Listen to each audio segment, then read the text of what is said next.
Hello' friends, আগতে নতুন যে আপোনাক সকলোকে স্বাগতম জনালোঁ। আমাৰ মাজলৈ ষ্টকত নতুনকৈ আৰু এখন গাড়ী সোমালে আজি, যিখনৰ কণ্ডিশ্যন খুবেই ধুনীয়া হৈ আছে। গতিকে সেইখন দেখাওঁ বুলি ভিডিঅ'টো বনাবলৈ লৈছোঁ। গতিকে আজি কি হয় অলপ চাওঁ আৰু আজি ভিডিঅ'টো আৰম্ভ কৰোঁ। আমাৰ মাজত নতুনকৈ ষ্টকত আহিছে মাৰুতি ছুইফ্ট ডিজায়াৰ 2016 চনৰ হয়।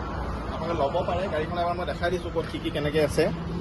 গাড়ীখন চাওক, টায়াৰ কণ্ডিশ্যনৰ পৰা আদি কৰি ইণ্টেৰিয়ৰলৈকে সকলোবিলাক ধুনীয়া হৈ আছে গাড়ীখনত।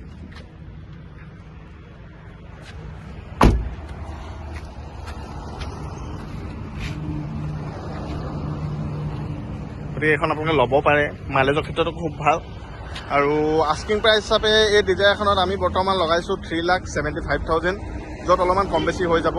আৰু ডাউন পে'মেণ্টতো হৈ যাব। মিনিমাম ডাউন পে'মেণ্ট হিচাপে প্ৰায় 60,000 to 70,000 ডাউন পে'মেণ্ট দিলে 4 yearsৰ কাৰণে লোন হৈ যাব। গতিকে পলম নকৰিব, আহক সোনকালে। আৰু যদি মনোপচন্দৰ হয় তেনেহ'লে নিজৰ কৰি ঘৰলৈ লৈ যাওক।